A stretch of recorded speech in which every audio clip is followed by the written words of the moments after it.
What's up, everyone? Welcome back to You Gotta Chill. I'm Justin. Today, we'll be bringing you my mock draft 2.0. If you're interested in any other draft content, any other football-related content, check out the channel. Hit the subscribe button while you're at it. You can also find us on Instagram and TikTok in the description below. And let's get this started. Naturally, at number one, the Chicago Bears, making the trade last year with Carolina. Now they have the number one pick this year. They will be picking Caleb Williams from USC. I could spend a lot of time on this, but at the same time, we already spent a shit ton of time talking about Caleb going to Chicago, and we're gonna keep talking about Caleb being in Chicago once it happens. So, of course, he will go number one. On to number two. I'm still gonna keep Drake May going to the Commanders. I'm gonna stand on that.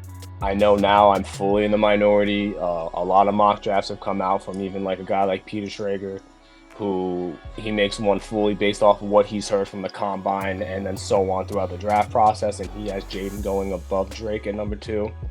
However, I'm gonna stand on it. I think Drake's gonna end up going number two come draft time. I could be wrong for sure, but we'll see what happens. On to number three. This is when the Vikings are gonna now trade up. New England is Drake May's off the board.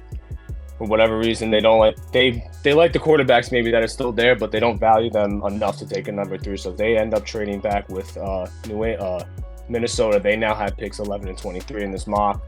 Vikings trade up. They take Jaden Daniels from LSU. They're gonna move up for a quarterback at some point. It's hard to pinpoint when. Maybe they do what the Bills did a few years ago. Well, more than a few years ago now. But with Josh Allen, they had 2 first-round picks. A lot of people thought they would move up high, and they ended up sitting a little bit and only had to go up to number 7 and only had to give up one of their first round picks to get Josh Allen. So maybe they wait and see if someone falls, but at this point, we just got to guess and see what happens. Number 4, the Cardinals, Martin Harrison Jr. drops right into their lap. He's probably the best prospect in the entire draft. We've known for over 3 years now about this guy, and it'd be a great pick. Him and Kyler Murray, I think, would set the league on fire eventually, and A+ right off the bat. This is where the draft gets a little bit interesting with the Chargers. Vikings already moved up.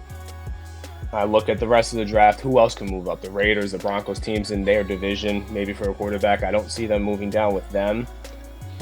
There could definitely, even if they just flip with the Giants, maybe the Giants do like a quarterback. But here they don't find a trade partner, and I'm not gonna take a wide receiver for them. I'm going to take a tackle, but it's not Joe Alt. I'm going to give them J.C. Latham at 5. I think J.C. Latham's going to go a lot higher than a lot of people think. I said that last time, too, when I had them trading down to 11 and taking him. I do think it's possible they sit at 5. If they don't find a trade partner, they would still take the right tackle, keep him at the position he played in college. He's the strongest player in the draft. You already have a left tackle in Rashawn Slater. You bookend it with J.C. Latham.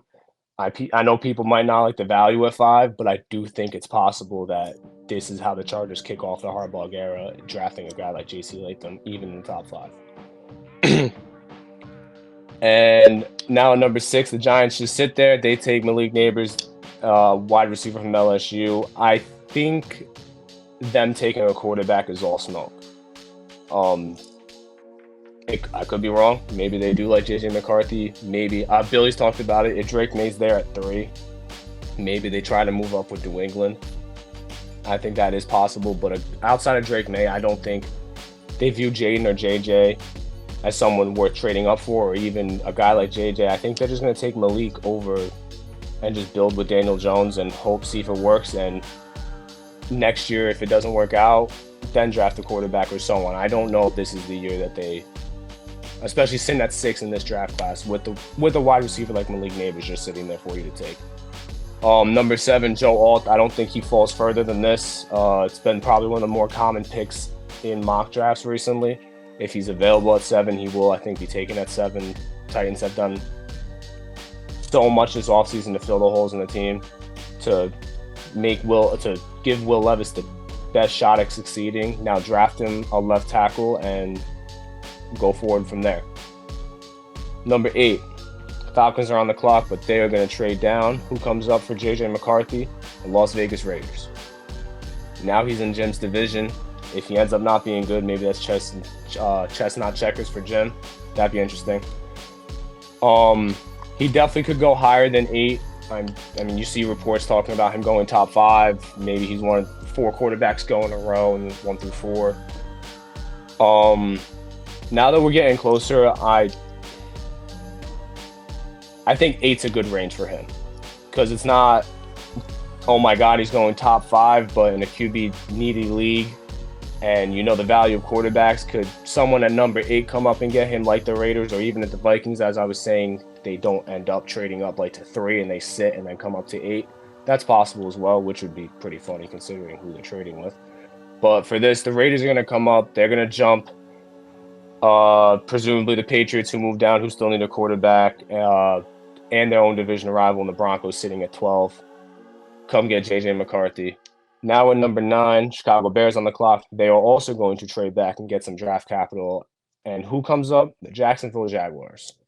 They come up and take wide receiver Rome Odunze, jumping the Jets, who could definitely take a wide receiver like him.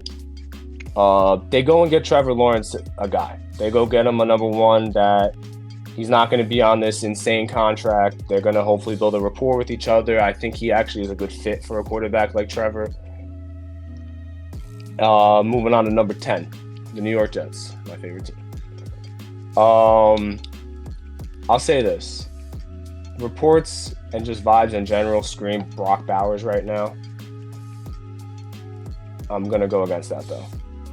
I have them taking Troy Fautanu from tackle from Washington. This is... what's the best way to explain this?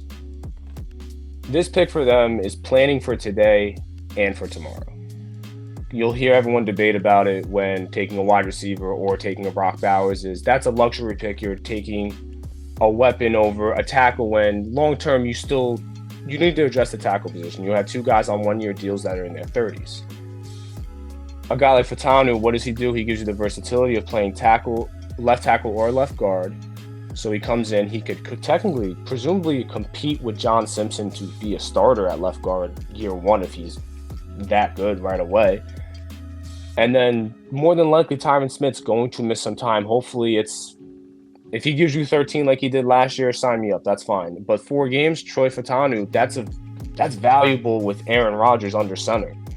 So I think it's the best all-around pick that they can make while planning for the future, but also planning for today.